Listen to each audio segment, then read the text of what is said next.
Om Vang me manasi pratisthita mano me vachi pratishthitam aviravirma hedhi vedasyama anistha shrutam me ma prahasihi anena dhitena horatran samdadhami Ritam vadishyami, satyam vadishyami, tanmamavatu, tadvaktaramavatu, avatu mam, avatu vaktaram, avatu vaktaram.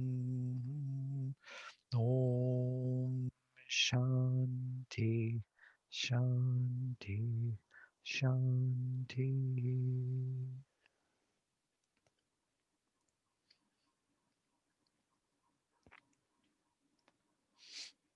No, with this actually Shantipatha from Rig Veda is fitting very well to today's topic. Uh, Vang me manasi pratishthitam. My speech is established in my mind.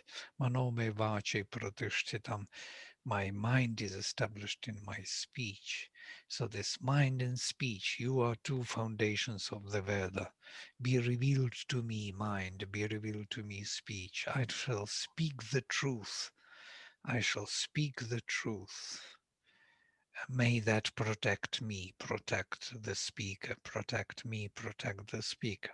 So this is speaking, the word.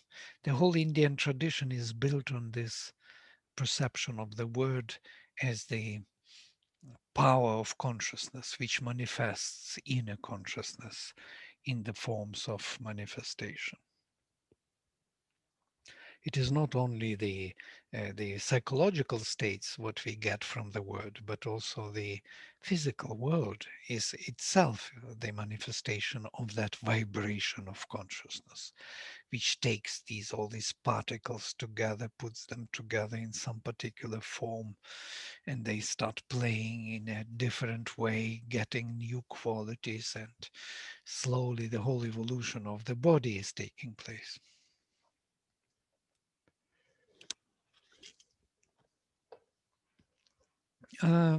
Yes, we looked into these four levels of speech, and stopped at this picture, which actually explains all of them. Paravak is there where the artha and shabda are one and the same. This diagram is helping us to see that, you see, they are crossing, they are becoming one. So the meaning and the word, or the form and the sound, or the meaning of this form, they come together on the highest level. They are one and the same on the level of paravak. This is the level where they are identical. There is no difference between the form and the meaning of the form, or consciousness and force. Consciousness and force are one and the same. Force manifests the objects, and the consciousness manifests the meanings of those objects, meaningful relations between them. These two are one on the paravak. When we come down to Pashyantivak, it's quite interesting that Abhinavagupta says that on the level of Pashyanti, mm, there is no yet distinction between Vachya and Vachaka, and that means between signified and signifier. That is the difference which these two will bring down. So what is signified and what is and how it is, and what is the signifier of this signified, the object. The object has a meaning. So they are still undifferentiated on one part, in one part of Pashyanti Vak, but there is already differentiation is taking place when we move into Madhyama Vak. And there the Idanta and Ahanta finally reveal themselves, like thisness and I-ness. I-ness is a pure subjective perception of all things, and Idanta pure objective viewing of all things. So every object has a subjective sense in it, which we may perceive when we recognize the objects, when we really act upon them through consciousness. We actually connect to their idanta, as it were. So uh, to their to their idanta we come through ahanta.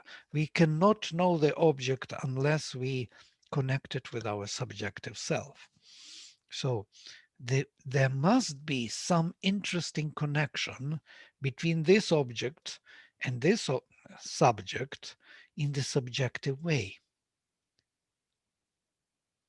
This is a weird part, but that's what Sri Aurobindo says. I cannot know anything what I'm not myself. So I can know only that what I myself am. So for me to know this object, I have to identify with it. How would I do it? Yeah? So I touch it, I feel the cold, the metal, I feel that it has some liquid in it. It's a little heavier than it should be. How do I know all this? So I know it through myself. I do not know it objectively without myself being engaged. So what did I do then? I identify myself with this object and I started to feel it. And I feel it as cold, as heavy, as fitting into my hand, as having, I see already with my sight that it has a hole, and I hear that there is a splashing of the water. So I know that I can take it from one hand to another. I also know it through myself, from vijnana, as we call comprehensive cognition. And then I know that I can take it and drink. So I know so many things. All these four major hidden operations are activated immediately, simultaneously. So any object of sense can become myself, ahanta. I can identify, and this is the basis for vachya and vachaka, of the signified and signifier. Signifier is the meaning, and signified is the object. It's weird, but it's really beautiful. This is the most beautiful philosophical, psychological, linguistic, and every other way of looking at the world in a very simplistic terms, but fundamental, such as seeing and hearing. Here they are, they come. Hearing is the word, seeing is the form, nama and rupa, artha and shabda, objects and words. So basically, we operate within the reality of two kinds. I can see the object, like a book or something, and I can take that book and I can write a book. So I can see the word and I can see the form. The word, the name tells me that what it does, what the book does, what it is. The seeing of the form is also embodying that what it is, but it doesn't tell me what it is. It doesn't give me the meaning. I derive meaning from another part.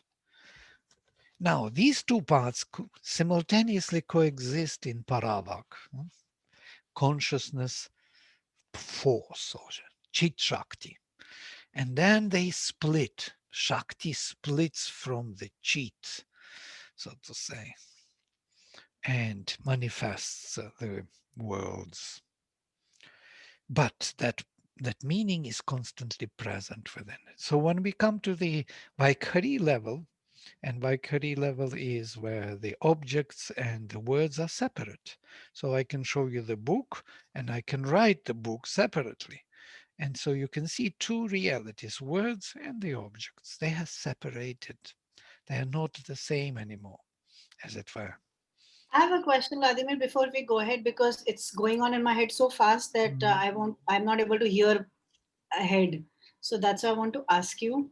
It seems that for us to be able to understand anything, it is kind of we are kind of operated in such a way that we have to understand what it is and how, and we to be able to identify with it, only then we understand what it is, because it's only through me that I can understand. Yeah, Therefore the things that we don't understand are the things we feel scared about.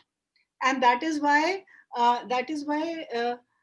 because we are created in such a way that we'll be able to only understand everything through who I am, through myself. And that is why everything comes back to understanding who you are. Is that true? Like for example, like we have the fear of death, because people are not able to understand what it is, because they're not able to I cannot myself understand, because I didn't die yet. And therefore I can kind of separate from the word and the form, because that causes me fear, because the only way I can comprehend this world is through this philosophy that you've just explained. Is it, am I making sense? yeah, yeah, absolutely. We are afraid of what we are not. Yes. It's a constant thing. So whatever I am, if I know already the thing, I am not afraid of it. Even if it is dangerous, even if Yes. it is painful, I am not afraid of it. But I'm afraid of not recognizing myself anymore. So I'm afraid that there must be some reality which is uh, which is not me. And that is very, very scary because, truly speaking, the world is made in such a way that I am everywhere and I am everything. So, in a way, uh, Exactly. yes, so that's why I can identify with anything because I am already everything. Because it's not me actually, because what did you teach right in the beginning, that the creator created his own self. It is like he himself, like, right? So Mhm. everything is that, and we are part of that, so everything is identifiable to everyone, and everything is same and everything is connected, right? Definitely, yes. but And but but, but, in our in this the Pashyanti and Madhyama and Vaikari, we are able to see the we are able to, it's like four different ways of comprehending the same thing. r- Is that correct? absolutely, and in more dynamic, more manifestational terms. If you look at this, so the oneness of the form and the meaning of that form is already given. We are looking for that oneness all the time. We want to see ourselves in everything, and it is given from the highest point of view. So, in some deepest or highest point of view, we are one with the world. The world is not different from us. And but here on the lower level, we are so separated that we do not see ourselves as one with everything. Our objects and our meanings are separated. So we see separate objects and we try to find the meaning how this object relates to my hand, to relates to this table. And when I found the relations, I am very happy. So we are working within small relations, kind of separated, it's so-called separative consciousness of Diti, or the twin sister of Aditi, infinite consciousness. We can say that Aditi is in this Paravak and Diti in Vaikarivak, and in between there is interaction between these two sisters, two divine mothers, or one divine mother, which becomes Aparaprakriti. We can say Paraprakriti, higher Prakriti, and Apara, lower. But what has happened in between is quite interesting, that the meaning and the sound got separated. The word was taken away from its own meaning. What does it really mean? The word is taken away from its own meaning. It means that what word was signifying was taken away or was separated from it. So the signifier and signified got separated. So it is everywhere. You can see it in the myth of Brihaspati and Indra. Indra was I was mentioning this, yeah, the first student of Brihaspati, learning from him Sanskrit, and Indra understood he will never learn from Sanskrit from Brihaspati because Brihaspati is totally true. He's in Paravak. His artha and shabda are going together. That means the infinity of the being, which he is expressing in his word, in his meaning, will be constantly identical. That means, and since the being is infinite, the word is also infinite and there is no end to the expression. So you will never learn the language. That's what Indra understood. So what Indra did, he stopped that flow. Actually, he didn't stop. He split it here. He brought it down into Pashyanti and Madhyama. He created language. He separated the Artha from Shabda by creating mental categories, by creating the alphabet. He categorized the sounds into alphabetic ka, kha, ga, gha, nga, and then he created the subject object, time and space, causality, all these dative, ablative, instrumental case. He created the relations between these separated grams and create grammar. He made grams. He created separate. That's his major purpose or his major power. Indra is the lord of the divine mind, which split the meaning and the form, and now he could operate through language, through grammar. And Madhyama is actually grammar, it's the language, the set of mental categories which we learn to how to operate by them. We know that this is the subject, we know that this is the predicate, this is the verb, we know how they relate, we put them together and we get the meaning. Now we cannot arrive at the meaning without operating through grammar, it seems, nowadays in this created world. Yeah? In that world which is beyond, it is one and the same. You don't need to operate through grammar. You sound the word and the meaning, the form is immediately there. You say ice cream and ice cream appears. In the supramental world, it is exactly that way. Yeah? Whatever you say, express in consciousness, the form, the power is there of that thing. It is not in this world. In this world, you can say anything and it doesn't appear. It will not appear. Halva, halva. You remember this halva, halva joke? When they say, they say to politicians when they promise too much, halva, halva. You say halva many times, I don't feel sweetness. So in the supramental world, when you say halva, you feel sweetness of halva immediately. Uh, So wasn't Pashyanti that aha thing, when you suddenly kind of get it, wasn't that Pashyanti? mhm. So then between that undivided being and then the divided and the grammar, how is Pashyanti coming in there? Like how is it? Can you just once more explain that, please? Yes, when you I get understand the three, but I find that Pashyanti is like a separate thing on its own. It doesn't really fall in that line, it seems. No? it falls in that line in a very interesting way. You can see that the oneness is still there. That's why you have aha.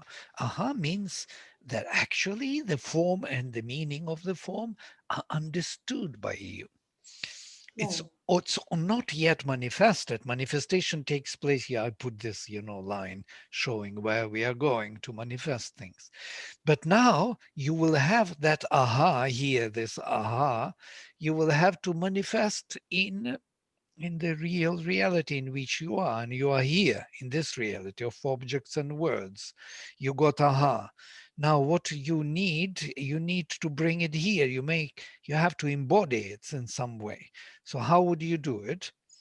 You would have to find the language. suitable grammar in the syntax of which you can dress this aha moment and make it available for others to understand. I say for others, it's actually for our surface mind. We are on the surface here. Our surface mind, turned always outside, wants to understand that aha. Your inner being already understood, but your outer being does not know what it is. So now you have to drag it down. How would you drag it down? You would have to dress it into the language which is known to you here in the words, in your grammar, in your English language. You will have in the plain language to explain that aha moment to yourself here. And this is you objectively existing. And this is the meanings of your existence. So how would you do it? You need to put it into the linguistic terms. Language is Indra's domain where all categories put together create the connection of the form and the meaning. So that's what we And how do. do you explain the synonyms, Vladimir? Like in Hindi, like for Agni, Pavak, there's so many Jal, Neer, Pe, there are so many synonyms for the same word. Yeah. Then, They all have where different does meanings. They have all different meanings, and they all bring some aspect. Like Pavaka means the purifier. Agni is always purifying, or Agni Agre nayati iti Agni, says Yaska. So the Agni is the one who leads forward, most probably the leader forward. Yeah, Purohita. Agre nayati iti Agni. That is his definition. But even if it is from root Aj, moving forward from here, Aja, the one who leader, yeah, Ajati. So from Agna, from here, the form of derivation which takes place with E. Doesn't matter. What matters that each word is taken, or Vahani. Vahani is the carrier. He carries the offering to the gods. So each of the words has a particular distinct functionality which does something. And that function is attributed to Agni and becomes his name. So he can have all 1,000 names or all names. From here we have this Vishnu Sahasranama, yeah, exactly? because actually it is all his functions, his qualities.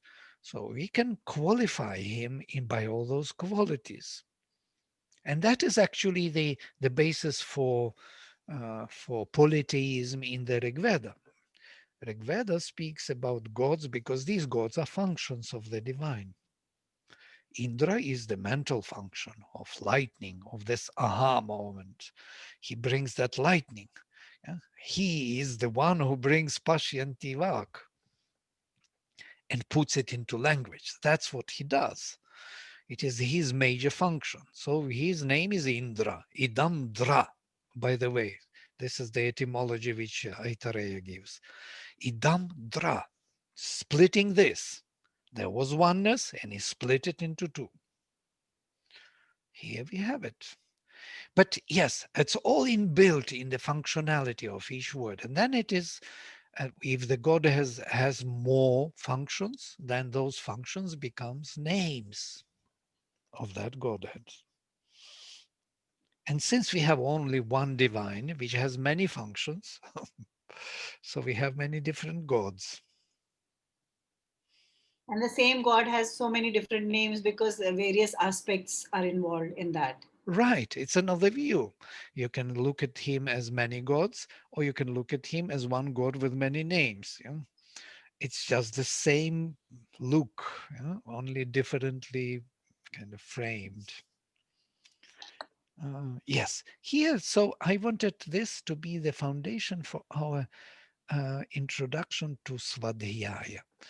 Swadhyaya is the major ritual in Hinduism, in Vedas, and in the. I think this is the fundamental quality of all Indian culture. So I prepared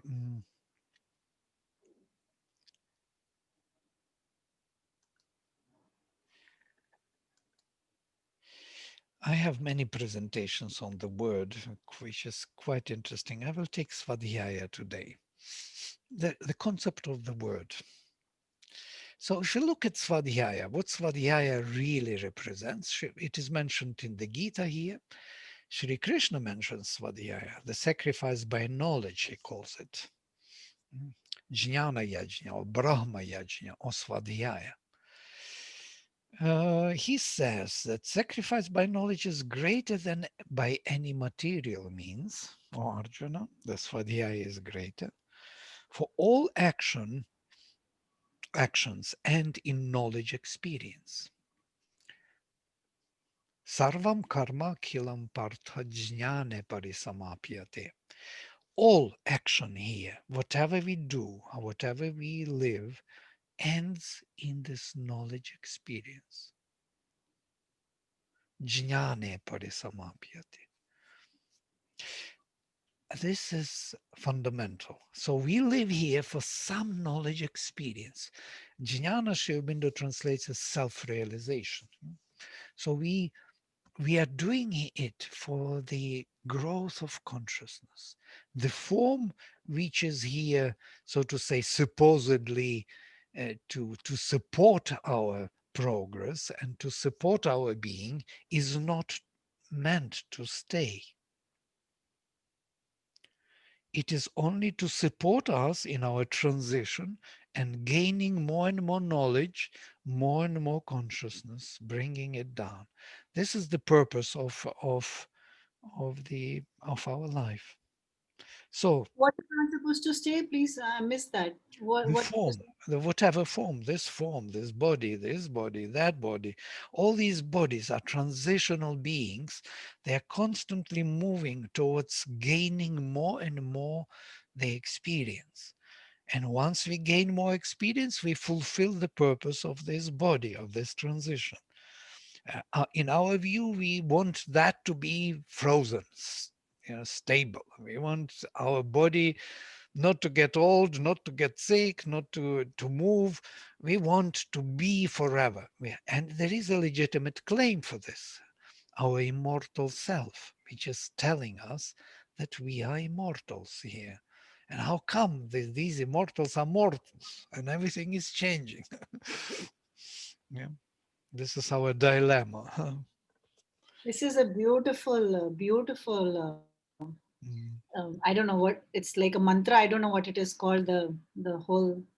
I just Yeah, got the English part. So if you look at it, yeah, Shreyan Dravyamaya Jnat, Jnana Yajnav Parantapa, this is so beautiful in the Gita. Sarvam Karma Khilam Partha Jnane Parisamapyate. I'm writing in the transliteration because some people don't read Devanagari. yeah. So, even if you are the most sinful in the world by the boat of knowledge, jnana, self-realization, you can overcome the misfortune of sin. Maybe not sin, but its misfortune. Like a flaming fire burns to ashes all the fuel, the fire of knowledge burns to ashes all the actions.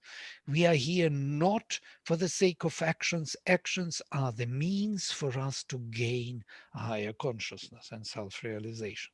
Now, this is an important statement for Swadhyaya. Swadhyaya literally means the self-learning or reading for oneself, as you know it. Swadhyaya. And actually, we have it in the Vedic Gurukulas, yes, when they are repeating, they're sitting and they're reading texts. It is a kind of recitation which one does as a means for spiritual quest, searching after the spiritual knowledge realization. It was of a sacrificial and meditative nature, different from Padapatha and Kramapatha, which is today identified with Swadhyaya.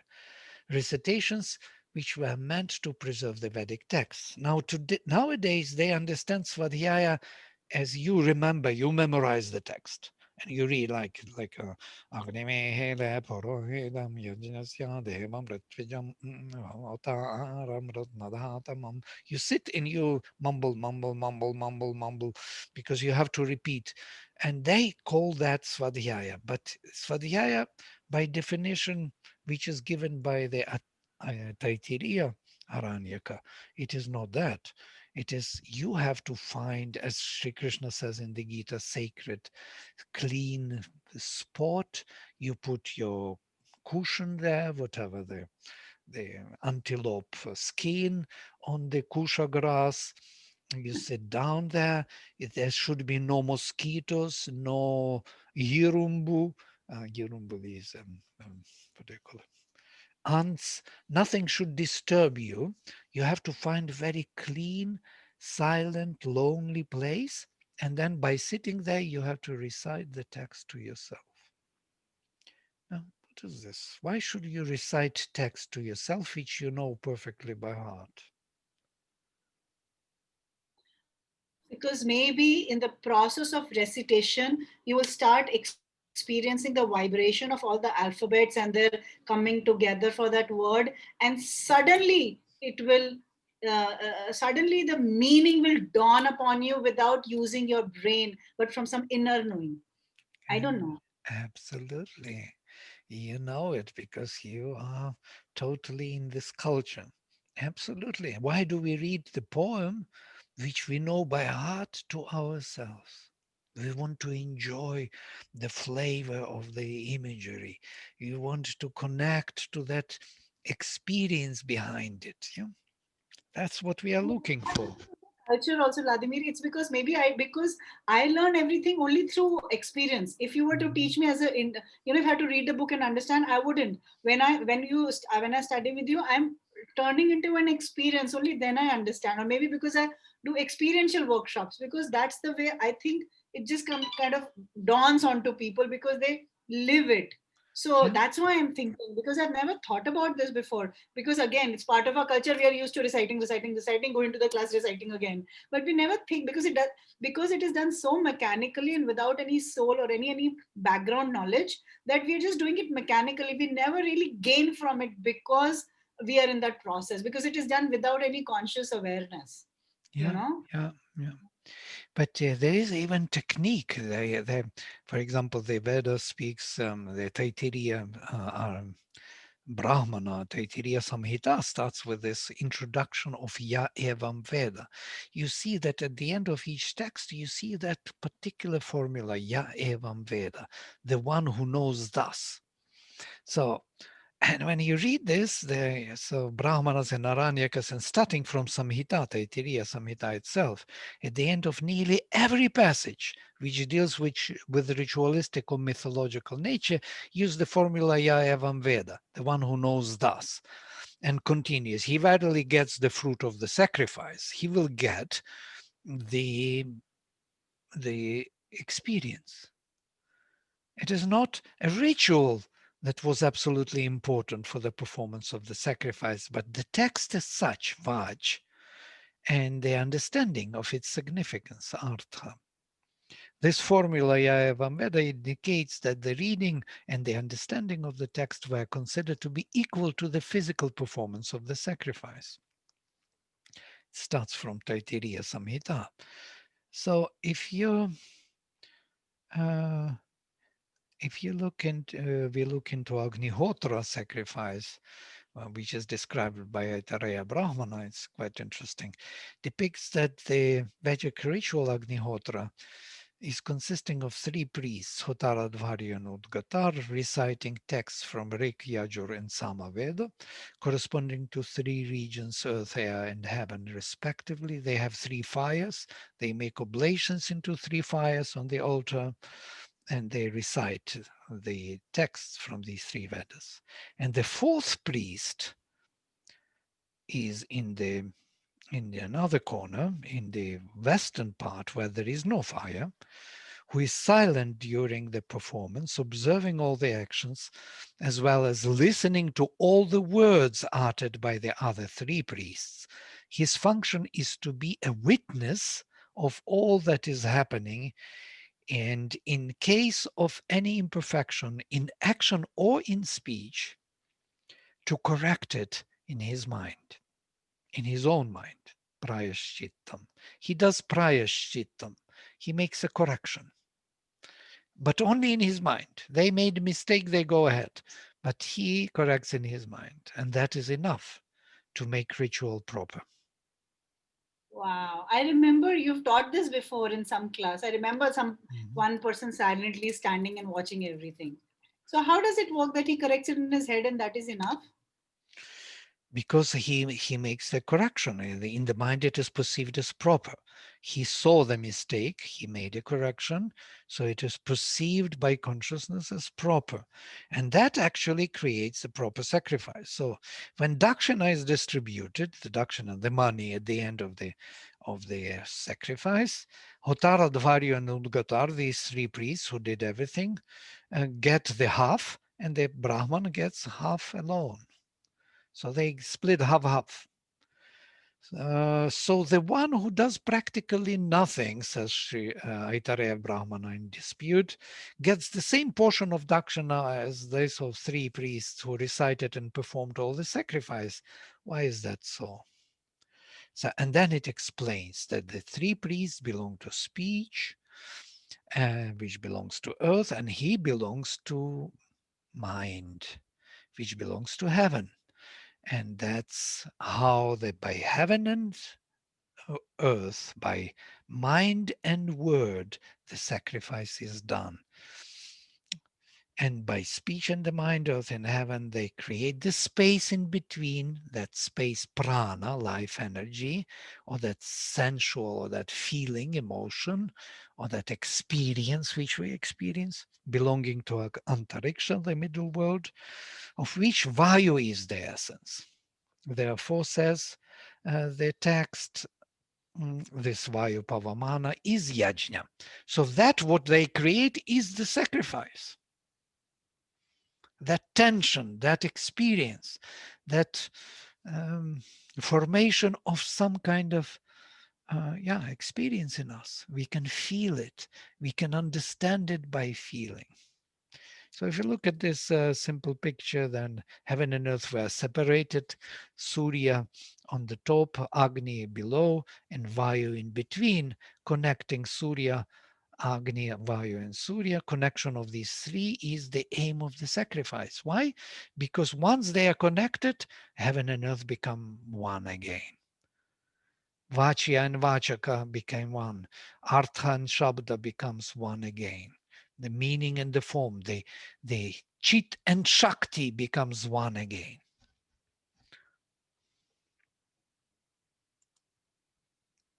So Svadhyaya technique, how it was really proposed.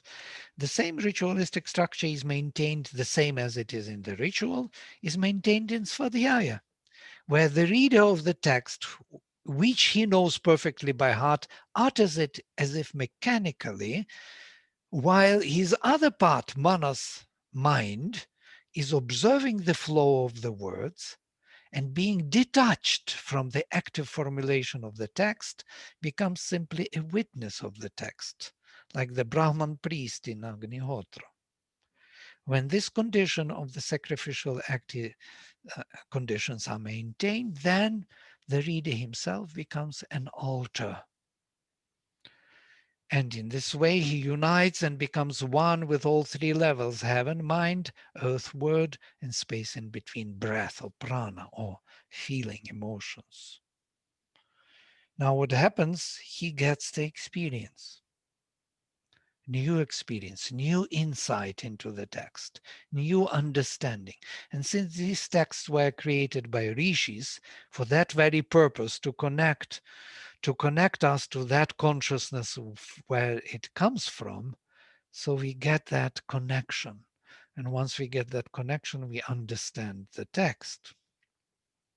So understanding of the text is not coming from actively analyzing mind, but from the mind silently observing the text, the flow of the text.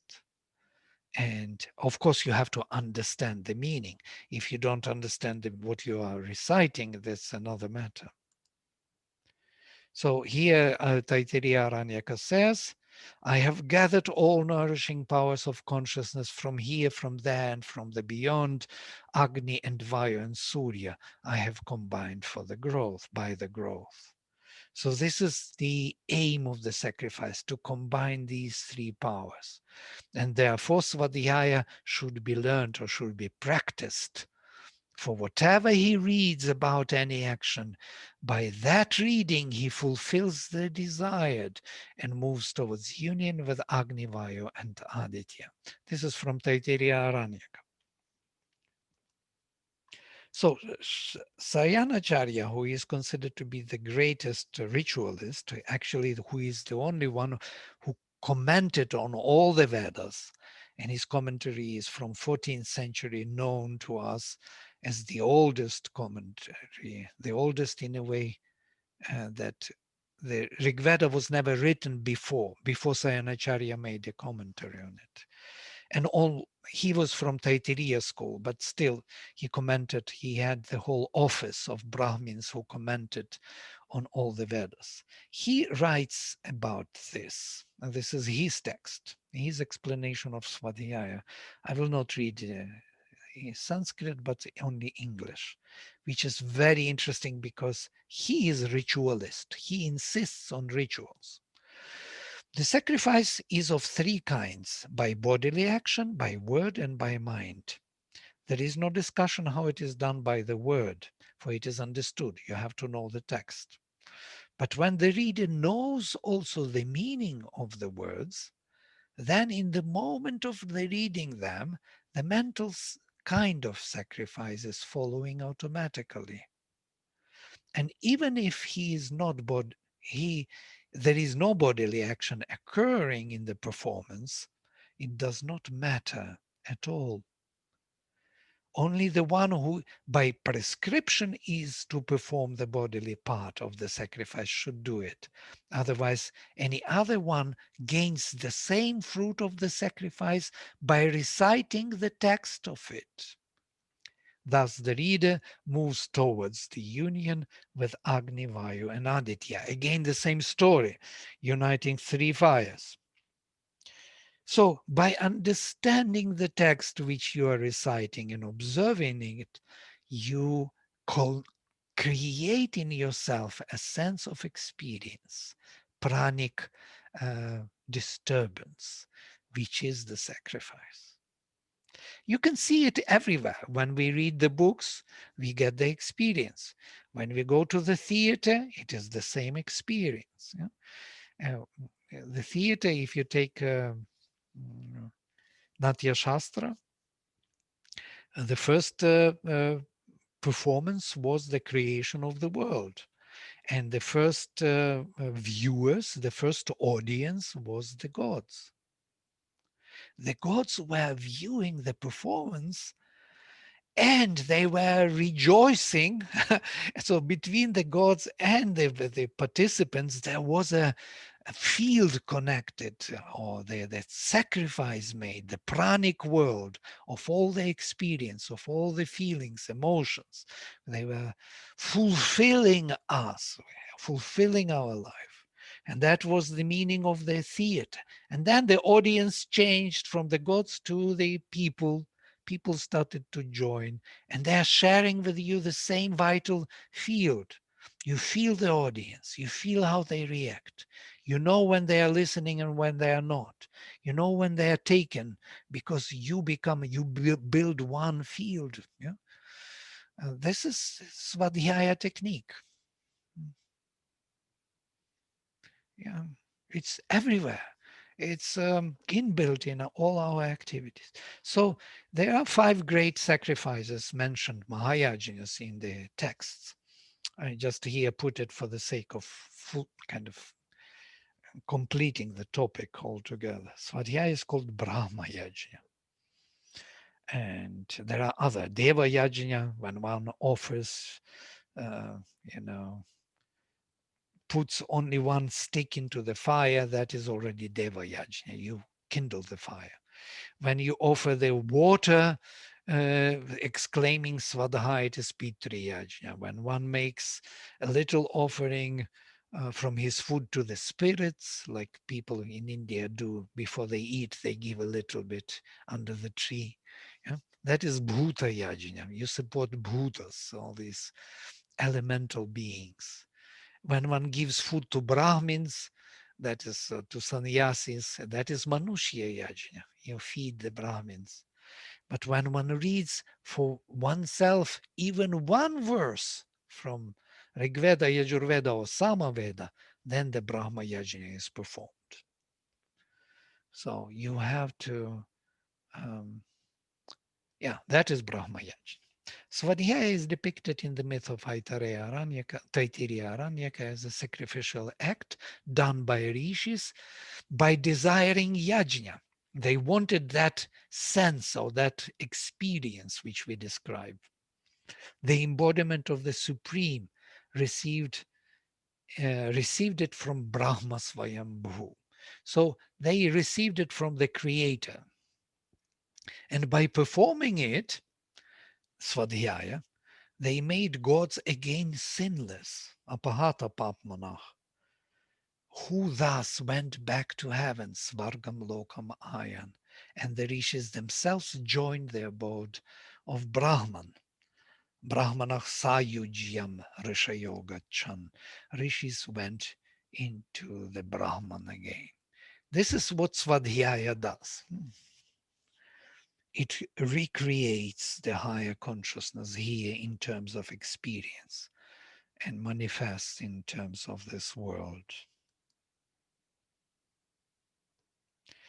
Then the text says in Taittiriya Aranyaka, quoting from the Rig Veda, Richo akshare parame vyoman yasmin deva adhi vishve nisheduhu yastanna veda kim richa karishyati ya ittad viduh taime samasata iti.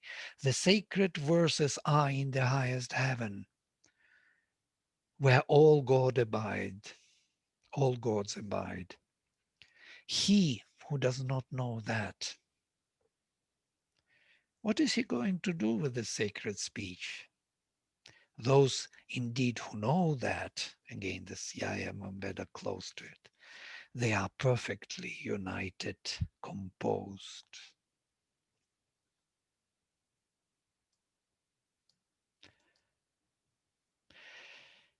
Later the text says, Yavatir Vaidevataha Taha Sarvaha Veda Vidi Brahmane Vasanti. All gods as they are live in the Brahman who knows the Vedas. Sayana comments that they live in man because he is reciting and understanding the Vedic mantras. Pathato arthatascha, from the meaning and from the recitation, from the giving sound and observing the meaning, the same Swadhyaya.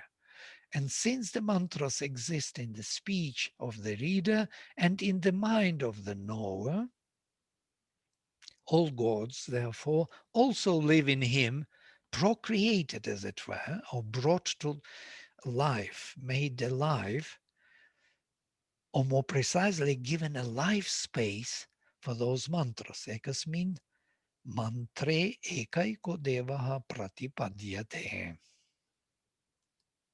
So here we find, as I think, a final explanation of Swadhyaya. It is to give a space in one's own consciousness for the divine forces which have to come through the process of sounding the text and observing its meaning silently, giving it a possibility to be fully expressed in terms of the experience. But Vladimir, most of us don't do anything like this. Then we are wasting our sacred speech only. Yes, we do not know the technique. And that's how Mother also suggested how to read Savitri, to read it silently, to silence the mind and read it and allow it to build within us the means of understanding. That's what she says. In a way, we never Then did real Swadhyaya. you're saying read silently, but we are discussing about the power of the speech. So then, what is Silently in the mind. happening? Mind should not be actively engaged.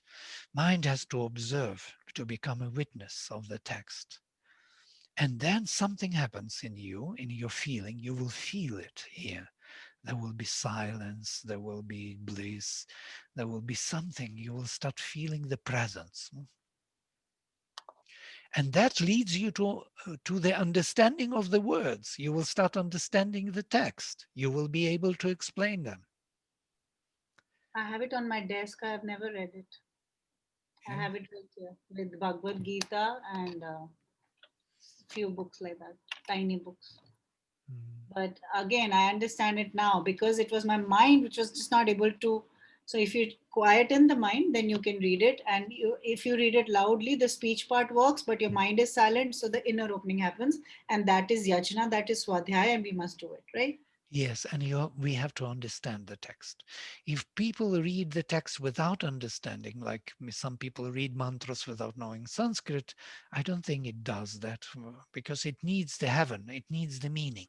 The meaning creates another connection which is needed for the experience. If meaning is not going through, what's the point of reading the sound? Meaning and the sound put together in the silent, newly viewed, fresh viewed space within yourself creates something. And that is, by the way, at the end of his life, Kirit Joshi, maybe you knew him, he told me a very interesting thing. He said, I don't know anything more powerful and more efficient than Swadhyaya.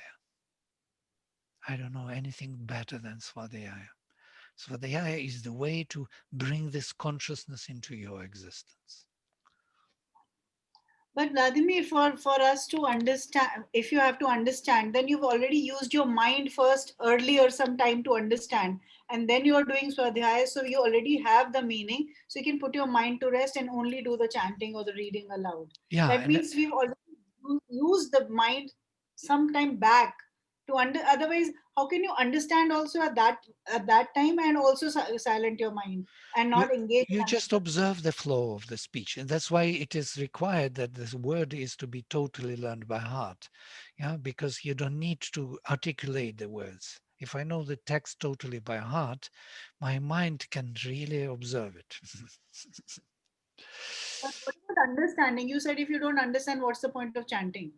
Yeah, no, you must understand the meaning. Yes, meaning has to come through. Mm. Okay, this was I think this is the foundation of all Indian civilization. That's why there's so many texts, and Hinduism is built on texts. It is that, and that's why the people, when there is Ramayana on TV, there is nobody working because they are all drawn to this svadhyaya. They want to have that experience, that connection, that bhava, that flavor, that that feeling. They are looking for that devotion. Devotion is that manifestation of that feeling. And the field, like you said, we have something called akhand ramayan part, right? When a person is continuously reading, people join in, and then they, two people read, then one leaves, and this one moves here, another one comes in. For 24 hours you read continuously, and I remember it as childhood. We've done many such, and it is a field which people are just drawn into. Nobody knows what they're reading, what it means, but there's a rhythm and there's a field, and everybody just gets into it. And after 24 hours you just feel like, just like you had an auric bath or something like that. Can you imagine now for a second if you would understand everything what they read? What it would be? I What a know. powerful change. Even this creates such a powerful kind of, sense of being. But with understanding, it just changes your life, changes you get new consciousness in. Okay. And I must tell you, I never experienced anything better in my life than, for example, reading Ramayana. Really. Yeah, the depth of experience, the depth of emotions, of love, of sadness, of everything, of recognition of the truth. I would never have a possibility to have it in my life. Where could I get it from in my life? My life is so miserably small and so insignificant, so stupid in comparison to these grand emotions which I can have, I myself can have. You read it, you laugh and you cry and you're fully fulfilled. Your life would never give you that depth of laughter and crying. It is really very small in comparison to those texts. So I don't want to say that life is not important, that you have to go into virtual reality, but I say they offer something grand and something more than we can have in our small and insignificant consciousness here. If we start embodying and feeling it, we start looking for it in the world. We start looking for those experiences in our life. And that is the beginning of change. How are we going to do this, Swadhyaya, Vladimir? How are we going to do it now? Now that we've understood this is the most important. I did this Swadhyaya. That's why I'm so drawn to this culture actually for many years. I learned by heart Upanishads and I read them to myself, saying hymns of the Rig Veda. You have to really do it and you will feel every time a new discovery, a new sense of being. These are elements like lightnings, they come in. These aha moments are every time with Svadhyaya. You are fulfilled every time you read the text, but you have to look for the meaning. You can't read it only the text without looking for the meaning. You have to observe the flow of the words, as it were, and the meanings will pop up by themselves. You don't have to actively look for them. They will come. And then you will see, wow, that's I never saw. I never saw this particular perspective. And the perspectives are changing. You remember I put on the Facebook, Vedas is the ultimate spaceship. Yes, beautiful. Spaceship is something. Exactly. This is universal. Yes. Mm. Oh, we've already spent so many years not wasted in other things, Vladimir. How are we going to catch up now? No, I it's feel never that's late. It's never what late. fascinates me. It's never late. It is always there. It was always there. Only we have to open up to it, and that's it. So we will do. We will start training ourselves in the Swadhyaya. You Swadhyaya will, as that's part of the course. Will you teach this? well. This is basically the whole exercise that you have to find a calm place, sit down, and knowing text by heart, sound it to yourself. You read it to yourself, which Okay. is not to anybody else. You try with texts you know, whatever they are, Kabir or whatever songs you know. Try to your poetry which you like, you read to yourself and see what happens Okay. without anticipation, with fresh look. Great. Okay, let's stop here today. I'm closing with mantra. Om Sarve Bhavantu Sukhinaha Sarve Santo Niramaya Sarve Bhadrani Pashyantu Ma Kaschit Dukha Bhag Bhavet. Om Shanti Shanti Shanti. Please inform Vladimir if we are going to have the class on 28th or 4th or when, because I'm moving my house. I'm leaving Mumbai. Oh. So I need to, my truck, my packers, everything will be there.